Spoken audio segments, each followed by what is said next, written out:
Okay, so we are continuing our discussion of NMR.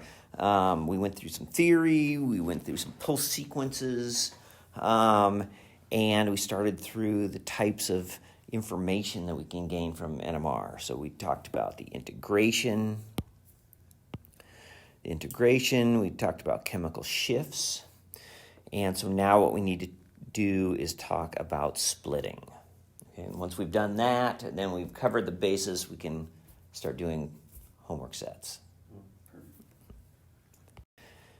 Okay, so spin, or spin coupling, or sometimes it's called J coupling, scalar coupling, there's a bunch of different names, is a through bond interaction between the proton spins. I guess I was reading the other day that it actually goes from a proton spin through the electrons in the intervening bonds back to the proton. So the interaction is through the electrons. And a very important part of this is that only magnetically unique nuclei will couple. Okay, so equivalent protons don't couple to each other, but non-equivalent protons that are in the correct positions, close enough, will couple with each other. We can have various couplings that go through various lengths, numbers of bonds. So we can go as short as 1-bond couplings. Did we go through this last time? Yes. Okay. 2, 3, and 4. So we're going to start in, I think I said that the 1-bond couplings, we're going to wait until we talk about C13 NMR. So we'll start with 2-bond couplings. We're going to talk about we're going to start with these other ones. We're going to first talk about the cause of the coupling, different multiplets we can get, and then we'll go on into these second-order effects and coupling constants and things like that. Okay, so let's just look at a simple system to start out with. So we have 2 protons, they're 3 bonds apart, and they can couple with each other. The way that we draw this out is that we have some applied magnetic field, the B0, and if this red proton is our observed proton, we're going to look first at how that proton signal is affected by the adjacent blue proton. Okay? So the blue proton, we know that when it's in the magnetic field, it has 2 possible spin orientations. It can either be aligned with the magnetic field, or it can be opposed to the magnetic field. We know that there's slightly more that are in the aligned, in the +1/2 state than the -1/2. But as far as seeing that on the spectrum, they're going to look basically even, 1-to-1, okay, because the difference is so small. Okay, so the way that we can think about this is if we have some that's aligned, that spin or that magnetic field that it creates will add to the external magnetic field. So on this side, we're going to have our B0, and we're going to have a small amount of spin added onto that. And the other possibility is that we could have our magnetic field, and then we have some that subtracts from that. Okay, so we have these 2 possibilities. If we start out with our red spin like this, we'll just start it out like this as a single line that would be in the absence of any coupling. Then we see that roughly half of the spins are going to have a slightly greater magnetic field.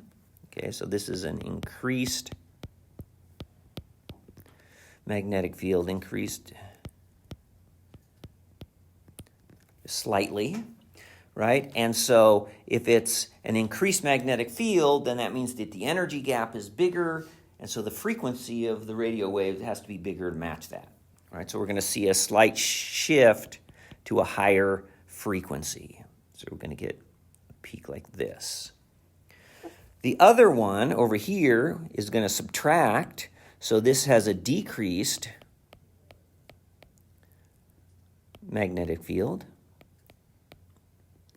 which is going to lead to a smaller energy gap, a lower frequency. And so that other roughly half of the spins is going to shift to a lower frequency. Okay? So instead of getting our single peak, we get two peaks that we'll just call a doublet. Okay? The difference between those two peaks is called the coupling constant.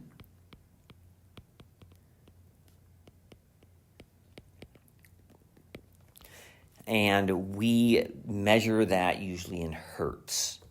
Usually it's called the J value, and the J will be in hertz, because the coupling constant is independent of the magnetic field, okay? Whereas we know that the chemical shift depends upon the magnetic field, and that's why we use it in parts per million, okay? But so we'll have chemical shifts in parts per million, but coupling constants in hertz, all right? So the other proton here, the one in blue, would be the same thing, right? Because it's coupled just to one proton that's in red, and so it would have two peaks as well, and the J value here would be the same. So these two coupling constants will match, okay? And that's one way that, you can kind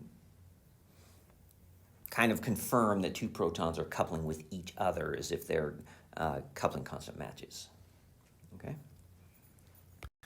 All right, so we can have slightly more complicated ones. If we look at this red proton here, and I don't know why I put that on there twice, but and we want to see how it's coupled by the two protons that are next door. So we're going to look at the red and the blue protons. There's two of them. They can be either both aligned with the magnetic field, be 0, or we can have one that's aligned and one that's opposed. And if we have that orientation, then we can have it the other way around, okay? Or we can have two spins opposed to the magnetic field. Okay, so there's 4 possible spin orientations. The bottom one is the most stable, lowest energy, I guess, highest energy up here. And the two in the middle would be, they essentially cancel itself out. Okay, so what we would see for this one, for the red peak, is we'd start with our singlet, and it would split this peak into 3 peaks, like this, okay? And they would be in a 1 to 2 to 1 ratio, right? Because this is in a 1 to 2 to 1 ratio. The ratio doesn't depend on the energy and being stable, or? The what? The ratio of these splitting patterns. No, it just depends upon the number of ways that you can end up with that same energy. So the middle one here, we have 2 possible spins that can add up to that. Yeah. Okay, so these would be in a 1 to 2 to 1 ratio. Right, of course, they wouldn't be quite that sharp, but. So the reciprocal one, if we look at the blue peaks, what would they look like? The peak for the blue one. Be a doublet. Doublet, right? So this would be a doublet. We'd have this J value, and that would match the J value here. Okay. So if you're reporting chemical shifts as well, on a triplet, you can report just the middle peak. But on something like a doublet, you'd have to report the average between those 2 peaks, so the middle of the signal. Okay. All right. So the Splitting, or the number of peaks, can be described by this Pascal's triangle. You guys are familiar with this? So for n is the number of adjacent protons. If n is 0, then we get only one peak. Right. As we go down, we saw already where n equals 1, we saw that we got a doublet, and n equals 2, we got a triplet. We did those already. Here's our spins, 1 up, 1 down, 1 to 2 to 1. If we go down, say to n equals 3, if we have a methyl group next door, we get a quartet in a 1 to 4 to 4 to 1 to 3 to 3 to 1 ratio, and this is how the spins would orient. So we can either have all 3 of them aligned with the magnetic field. We can have 2 aligned and 1 opposed. We can have 2 opposed and 1 aligned, or we can all 3 opposed. Okay? And so those possible spin orientations come energy-wise in a 1 to 3 to 3 to 1 ratio. So we get peaks in a 1 to 3 to 3 to 1 ratio, and like with the doublet, the chemical shift would be reported right down the middle. All right? So we can go all the way up. Let's say we have something like, I'll just put some, oops, that's not what I wanted.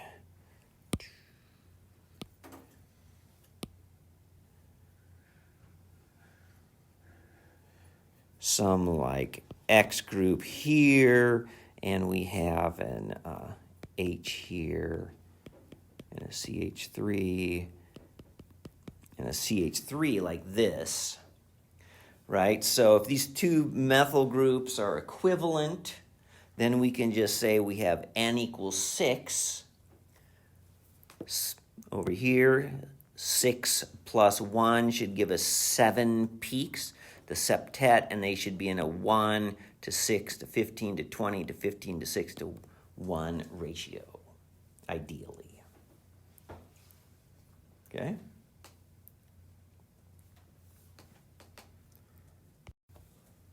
All right, so the coupling constants themselves can vary depending upon the type of bond, the bond angles, what substituents are next door, their orientations, the geometries, and things like that. So we're going to just look at a couple of tables here on how the coupling constants can vary. And so these tables, I think, come from in our texts. So I think these are all still current. Appendix F for this one. So 2 bond couplings are usually geminal couplings, so the 2 protons have to be on the same carbon.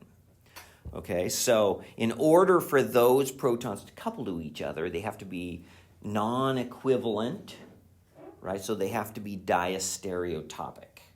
Okay, if they're equivalent, then they won't couple with each other.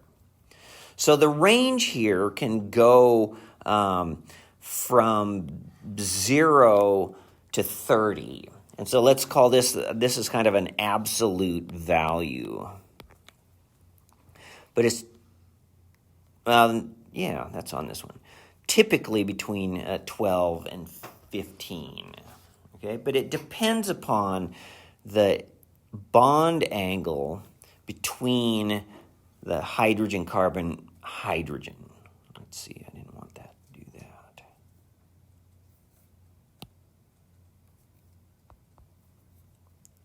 Why did they get so small? Oh well. Okay, so if we have a cyclohexane ring, this is basically the perfect tetrahedral, essentially. So we have a 109.5 over here, and so this angle should be 109.5 right here as well. Okay, so this graph here kind of represents how the coupling constant changes. Here's the coupling constant versus the angle, the bond angle. So if we have 109.5, that should be somewhere in here, And so it says that this has a value of 13. So the interesting thing here is that some of these geminal ones, they end up being negative coupling constants. And I was reading some about that. It just has this, I don't know, it has to do with how the energy levels match, which spin combinations are lower in energy. And I'm not sure what controls that, but of course, from reading an NMR spectrum, we can't read a negative coupling constant, right? So we're always going to be essentially reading the absolute value, okay? But the trend here, I guess we can describe it in different ways depending upon whether we take this negative value into account. And so the trend here that I would say, if we look at these as negatives, is as the hydrogen-carbon-hydrogen angle increases, then it makes the J value more positive. So as we go to these different ring sizes, this angle is going to get smaller, but this angle over here will get larger. Okay, so it closes on one side, kind of opens on the other side, and as that angle gets smaller, the coupling constant moves towards a more positive value. Okay, so it's in fact getting smaller, what we could read, but it's going in the positive direction. Again, here, this would get smaller even. This would be even larger, so it goes to -9. We get to the cyclopropane, -4.3, and then we get to an alkene where we have roughly 120 degrees here, and we're out here at a very small coupling constant, so like 0 to 2, -2. Okay? So that's kind of the general range. It also matters what groups are next door. So here's just our basic situation here. Cyclohexane was -3, but if we put more electronegative groups next door, then this makes it more positive again. So -13 up to -6 if we have two oxygens there with the same bond angles and everything. If we have this 5-membered acetal here, then the angle opens up, makes it more positive, plus having the oxygens next door makes it even more positive, so now it's in the positive 1.5 range. So it's all going in that direction. The other thing that can affect it is having neighboring pi bonds, and this makes it more negative, so this goes in the opposite direction. And I'm not sure if all of these, there's a great rationale, but I think these are just empirical observations, more or less. So if we start with 5-membered ring, it was -10.5. If we put 2 ketones adjacent to it, then it goes all the way to -21.5.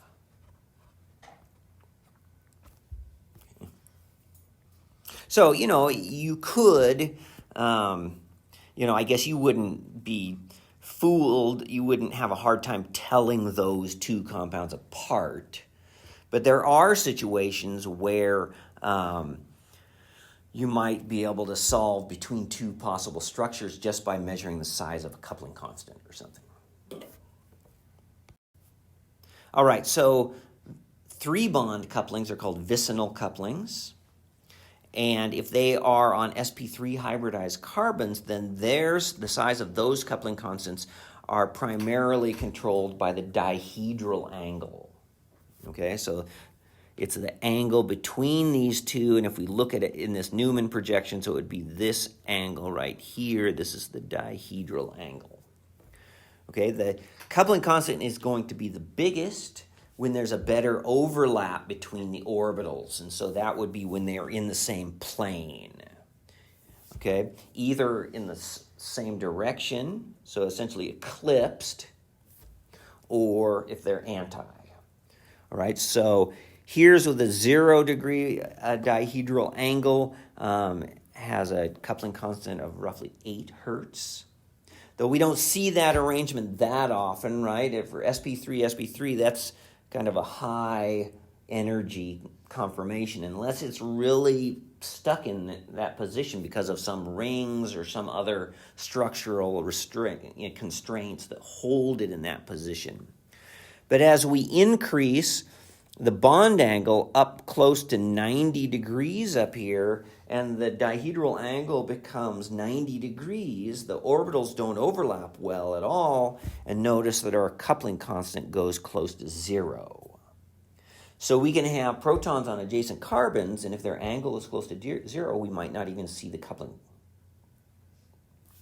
And as it goes even further towards 180, that's where the maximum coupling constant is, and so then it's up around 10 hertz. Usually, or oftentimes, what we see, unless it's in rings or some kind of restricted rotation, then we see some kind of free rotation, and then we just see an averaged value.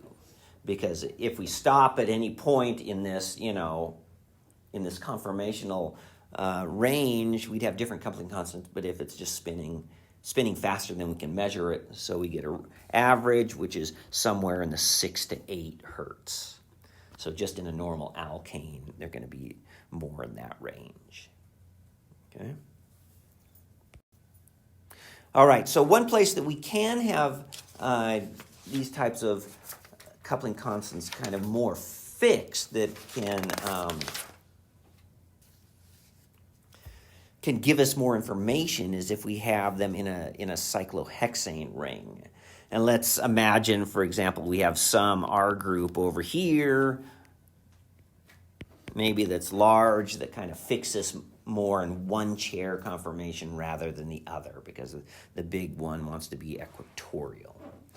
Okay, so in this case, we have different coupling constants between each of these protons that I've drawn out here, right? So we can have the one from from H1A to H2A. Okay, so this would be a diaxial coupling. So what would be the dihedral angle there? 180, right? And so this should be the maximum coupling constant. So this would be in the 8 to 10 hertz range. Okay? If we have going from maybe H1A to H2E, then we have an axial coupling with an equatorial. So what would the bond angle be here? A little less than 90. It would be less than 90, but we can get better than that. 45? No, it's not. You can just draw out essentially what a Newman projection would look like, right? If we have one like this, 60 degrees. Okay, and so that usually comes in kind of the 2 to 3 hertz range. Okay, and then the other possibility here that we could have an equatorial coupling.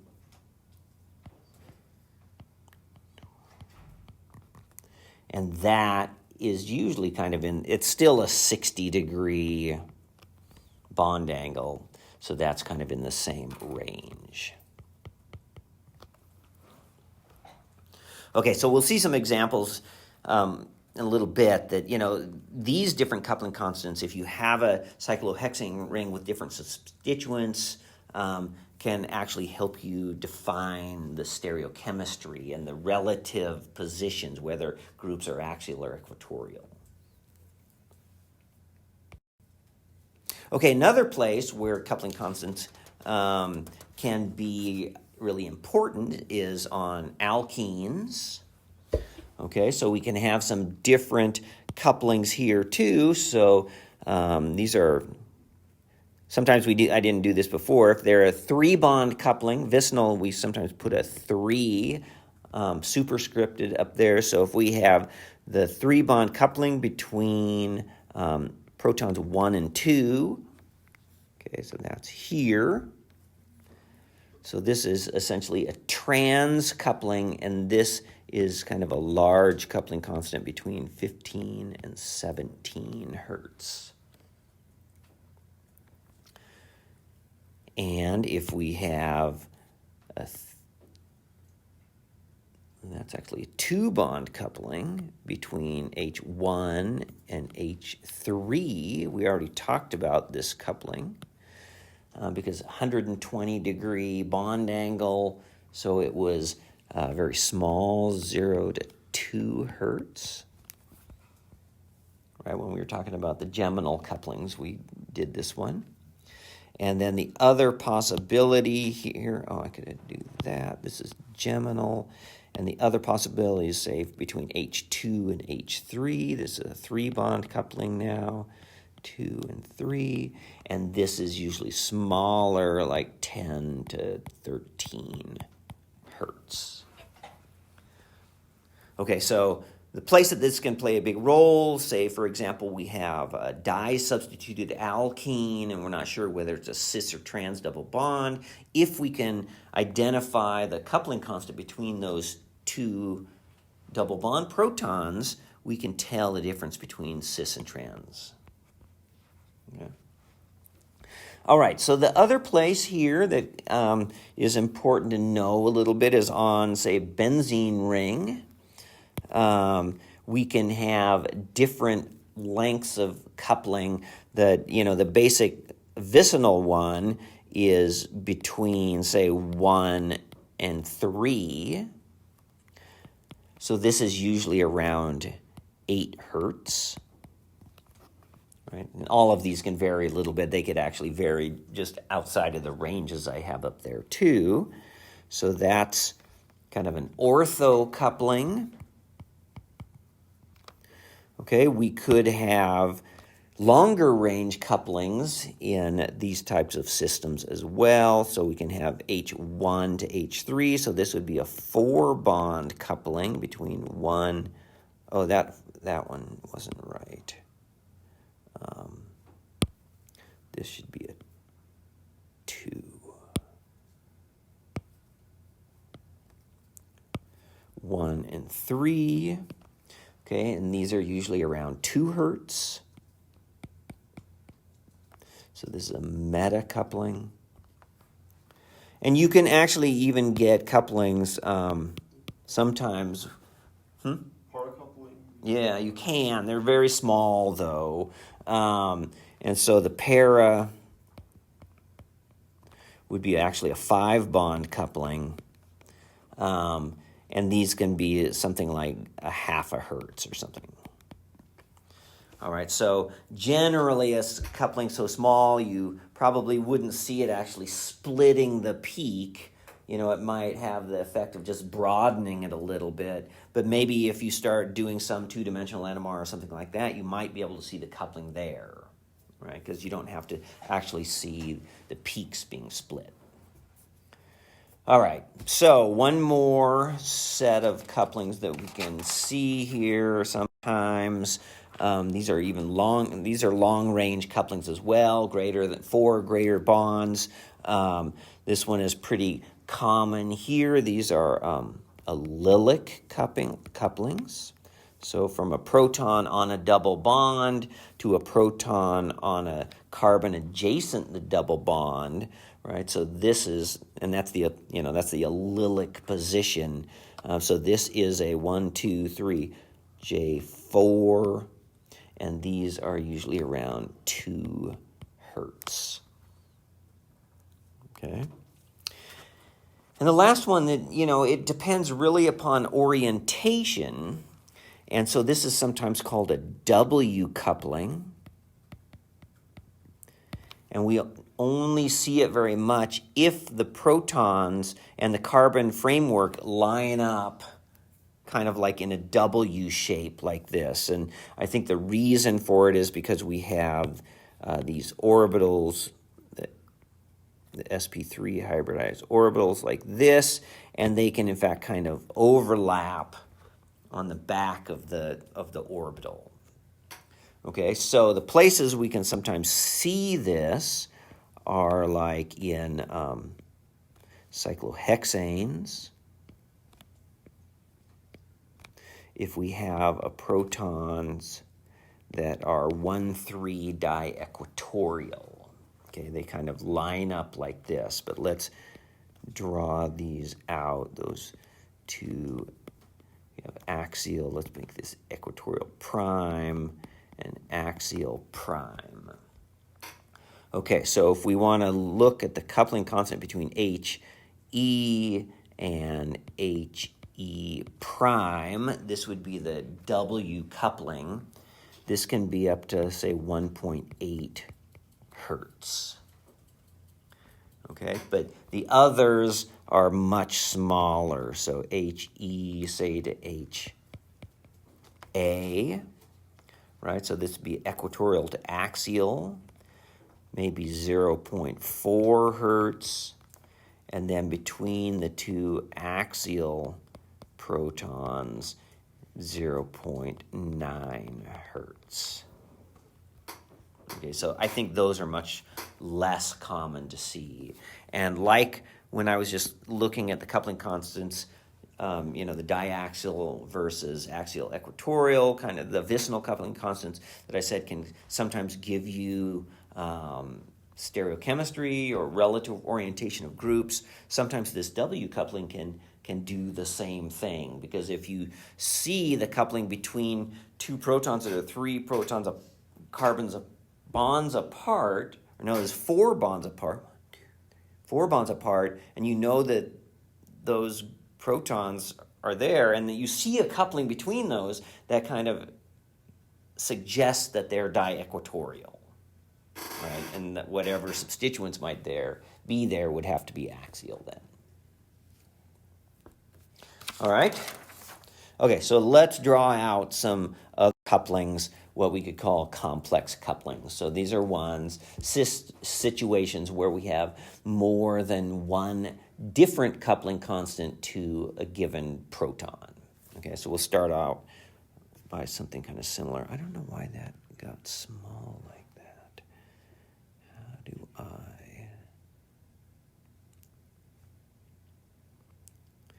really want that frame that it made and made it smaller there?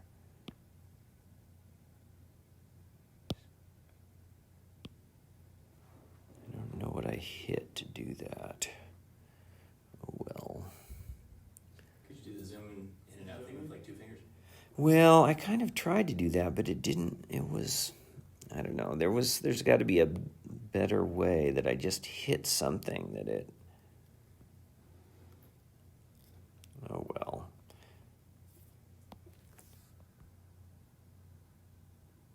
Make it a little bigger like that.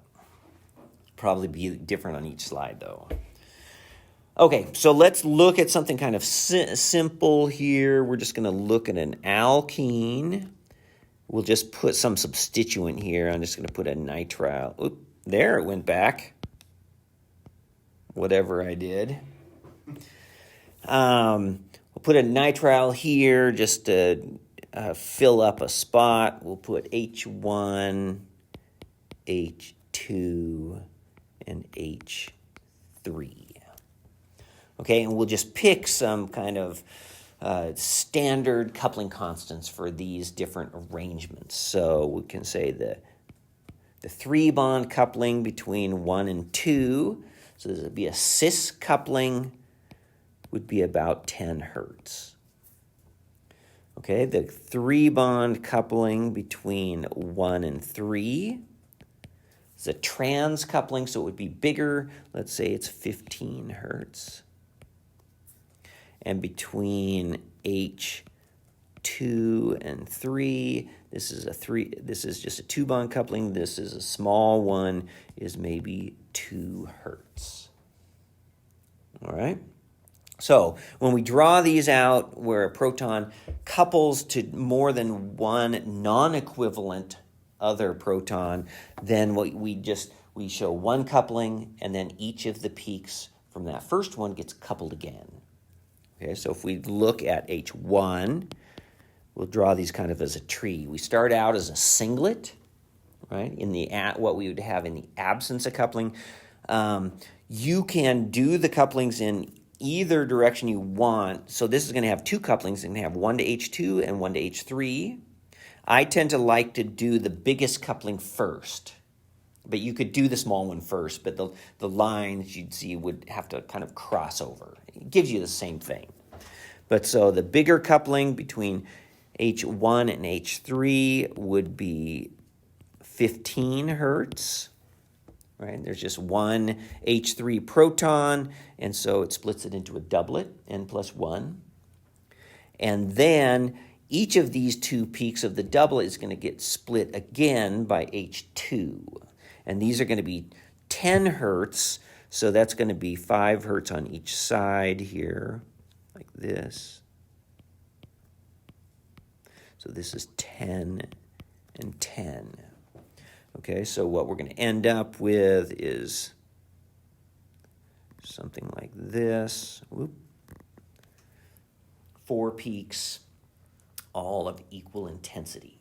Okay, because we're split both of them into doublets, and we make doublets. They're in 1-to-1 ratios. Why we didn't start with the 10 instead of... We could. So let's just... Same? It would give you the same, but what you have to do then is if you have the 10 first, then when you go 15, they're going to kind of overlap, right, like this. It would give you the same thing, but I just think if you can avoid that overlap, it makes it easier to do it. Yeah. Okay, so if we're just looking at the peaks, well, I guess first off, this is because we have 2 doublets. We split it into a doublet, then another doublet. This is called a doublet of doublets, or DD. Okay? If we want to look at the molecule, or if we didn't have that tree, we wanted to see what the coupling constants were, then we could measure that distance between these 2 peaks, right? So this would give us 10. Well, this shows us right above. So those are easy. The one in the middle, this distance is not a coupling constant. Okay?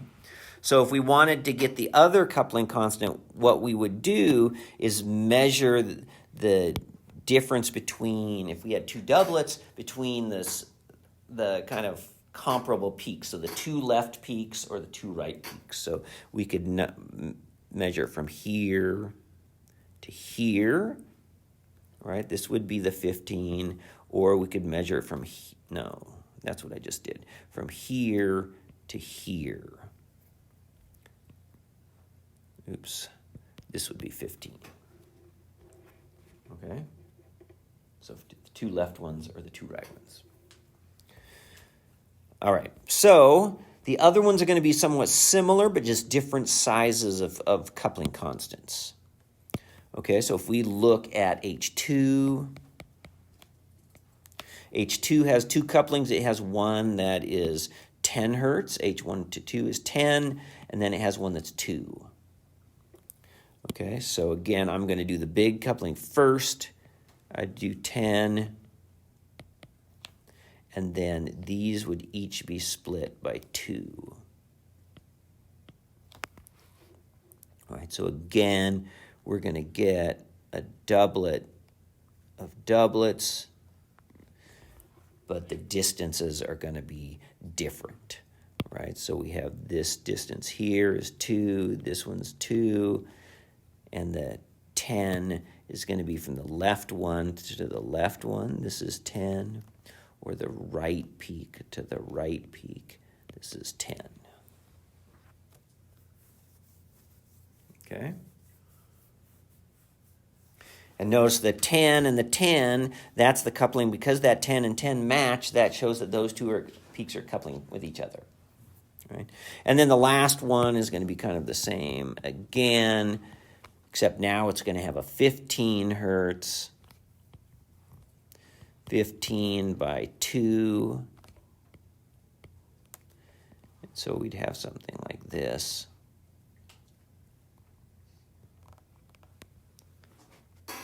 Okay, so they're all doublets of doublets in this case. Okay, but we can have different combinations here. So let me see if I have another one. Yeah, so let's do one more here. So I'm going to do something. Let's say that we have something that is on a, I'm going to do something like this. And I'm going to put this group here so it controls the,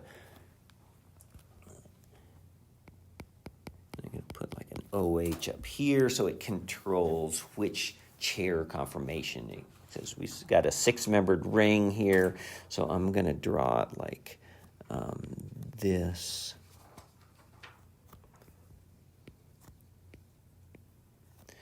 And this is going to be our tert-butyl group. All right, and then we're going to have the OH is trans to the tert-butyl group. And so it's going to be in equatorial position as well. And so we're going to have the H's in here like this.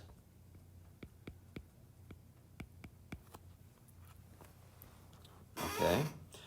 So I put the big group on there so it's kind of fixed into one orientation. Let's give these some labels. I'm going to call this H1. This is H2 is the equatorial one. It's symmetrical here down the middle, so the other one on the other side is H2 as well. And we'll call this H3 and H3. Okay, so let's pick out some coupling constants here. So a 3-bond coupling between, between 1 and 2. So this is a axial equatorial coupling. We said that should be about 2 hertz. Okay, if we have a 3-bond coupling between 1 and 3, this is a diaxial coupling, 180 degrees, and so this was a big coupling. So 1 to 3 is about 10 hertz. And we'd also have a 2-bond coupling between H2 and H3. So the geminal coupling, let's say that is 13 hertz. All right. Okay, so let's start out with H1. Start out with a singlet. H1 couples to H2, also couples to H3. All right. So what is the N value going to be in the coupling between H1 and H3? 10. The N value, how many, what's it going to split into? Doublet? Well, it has one. Oh, triplet. Triplet, right? Because it's symmetrical, there's 2 H2s. Oh, So N equals 2, so it's going to split it into a triplet. Yeah. So you still count as 2 for the splitting, but not for the integration? The N is for the splitting. Yeah. Okay, so it's going to, so 1 to 2 is going to split it into a 10. No, 1 to 3, let's do that. No. Yeah, 1 to 3, let's do that first. We'll do the bigger sized one first, just because it makes it easier, is 10 hertz. Okay, so we're going to go to here, and to here. All right, and so this would be into a triplet, into a 1 to 2 to 1 ratio. Okay, so this is J 1, 3. Okay, but it also couples to H2, and that's a 2 hertz coupling. All right, but there's also 2 of those protons. So it's going to couple each of these peaks of the triplet into another triplet. Okay, so this is going to be 2 hertz, though, like this. And this is going to be 2 hertz. and this is going to be 2 hertz. Okay, so, and they're all going to be, the small one's going to be in a 1 to 2 to 1 ratio. The middle one is going to be 1 to 2 to 1 ratio, right? The middle triplet is bigger because of the first splitting. And then this bottom one is small again. Okay, so for that one, we'd have a triplet of triplets. Okay. And if we wanted to look at the couplings in here, right, we could measure any of these within the small triplets as 2, or this would be 2 and 2, like this. Okay, if we wanted to find the 10 hertz coupling, we would have to go from, the same component of a triplet to another triplet with the same one. So we could go, let's say, from the big one here to the big one here, center peak to the center peak. This would be 10. But we could also go from the right-hand peak to the right-hand peak over here. This would also be 10. Okay? All right, so let's look at the other ones. So H2. Okay, H2 has a geminal coupling, which is 13 hertz. And it has a 2 geminal, and it also has a 13. No, that's the geminal. And then it has a 2 hertz coupling for H1 to H2. Right? So let's do the geminal first. Let's write this in. This is J 1 to 3, 1 to 2. Okay, so we'll first split it into the geminal coupling, which is 13 hertz. And what's that going to split it into? What kind of a multiplet? Just a doublet, right? So this is going to be 13. This was 10 and 10. All right, and then it's split H2, it's also split by H1, and that's 2 hertz. Okay, so and that's also going to make it into a doublet.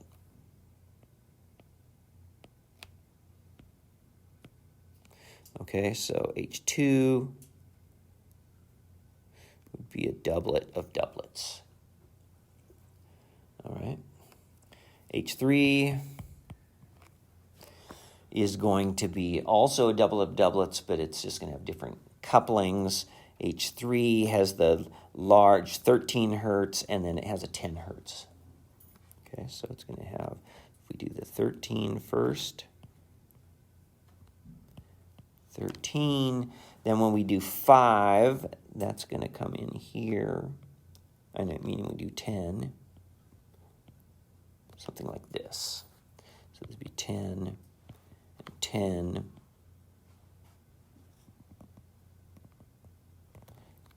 Okay, something like that. All right? Yeah. In the previous example, it wasn't the geminal coupling the small one? It was. Because on the terminal one on an alkene, because the angle is 120 degrees, as that angle, the hydrogen angle gets bigger, that coupling constant was negative and it went more positive, and it ended up being very small, close to 0. But if we have it on a 6-membered ring where we have a 109.5 degree angle, then it was more negative. It was a bigger absolute value. Okay? All right. So I think we finished that one. Ooh, dang. Over there. All right. So let's start into what's called second order coupling. Okay, so first order is what we've been talking about so far. And that's where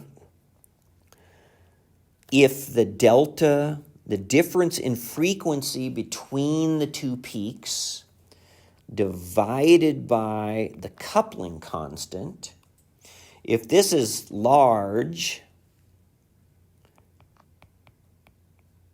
or something, I think, greater than like 5, then we call it first order. Okay, so the chemical shift difference is much greater than the size of the coupling constant. As the peaks come together and the distance in chemical shift becomes similar to the size of the coupling constant, the peak shapes are going to change, and it's going to become what we call second order. So if this becomes small, the peaks will deviate from their predicted intensities and patterns. Okay? One thing that we can draw out too, you'll see sometimes is there's this something, I think it's still used, called a Popel notation. And what they do is they label spins with letters.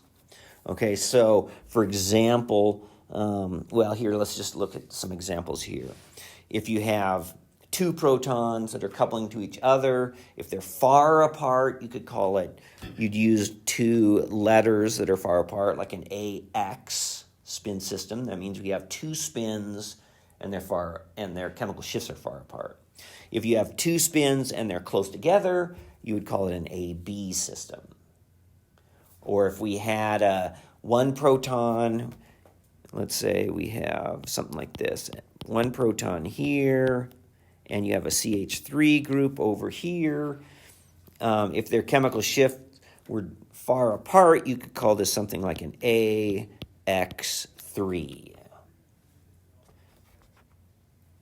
Or if we had a CH2 and a CH2, then this could be, if these coupling constant, if the shifts are far apart, then this would be like an A2X2.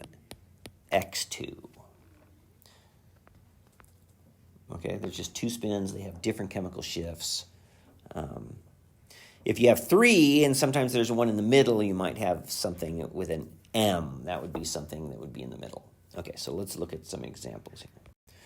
Okay, so if we have a series of spins here, we're just looking at two spins together, and we're going to look at what happens as their chemical shift comes together.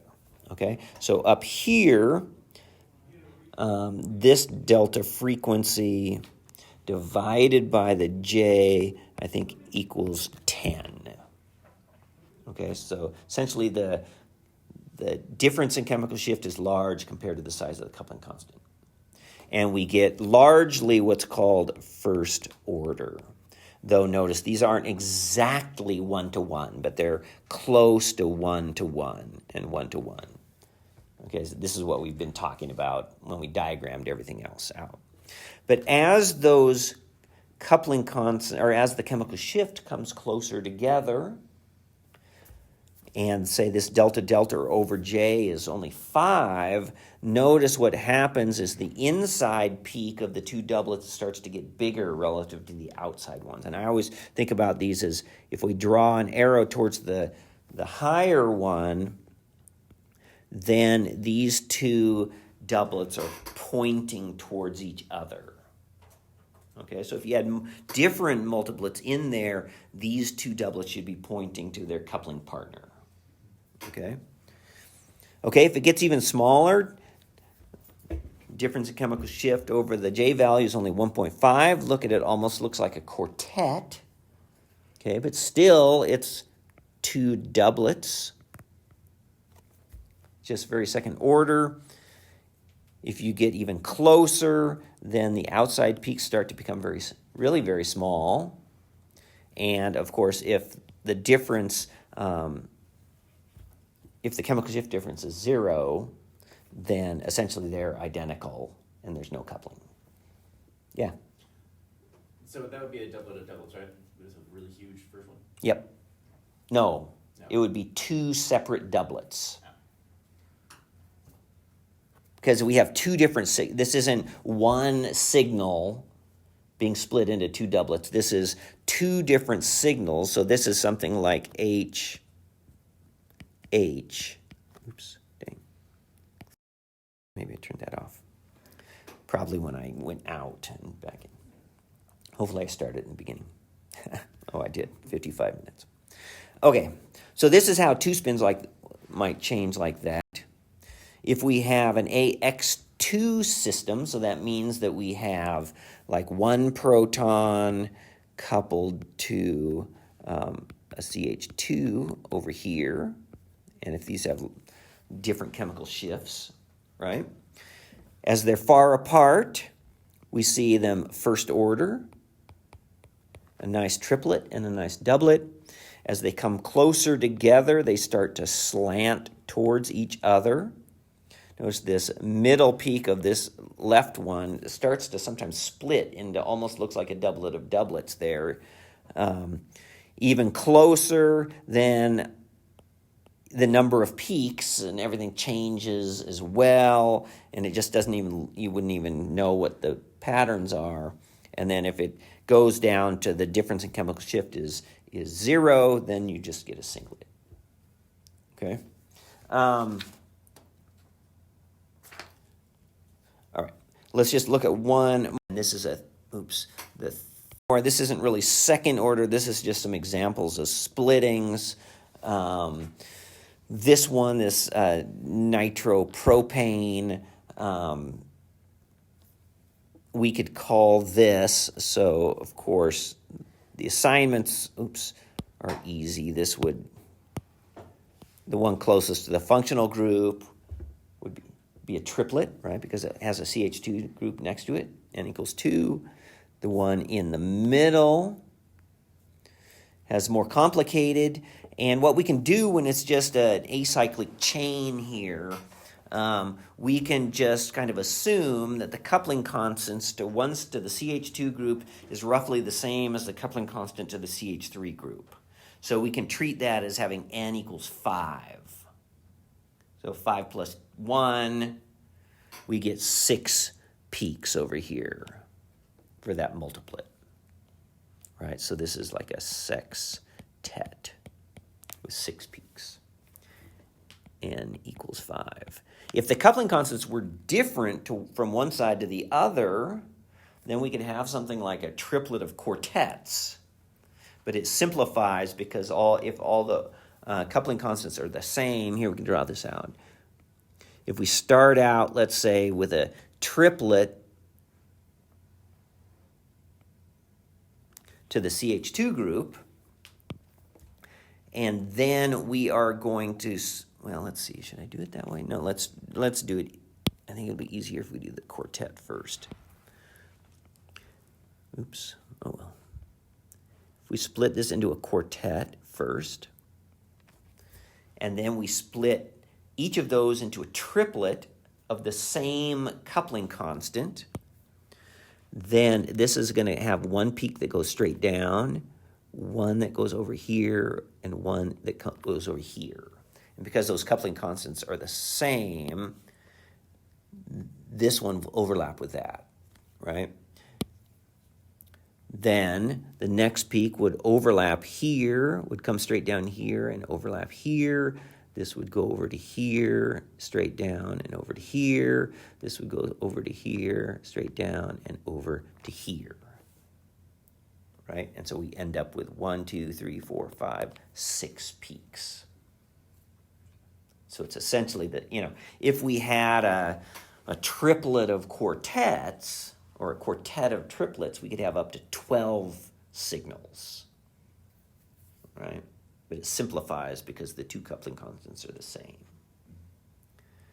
All right, and then the triplet is for the methyl group. We could call this something like an A2. The one is in the middle, maybe M2X3. We've got this many spins, so the A2 would be one spin out here. The M2, this is a CH2 in there. 3 proton spin over here. Okay? All right, so isopropanol, has a doublet there. We could call this an AX6, right? And just ethyl fluoroethane A2X3 would be an ethyl group.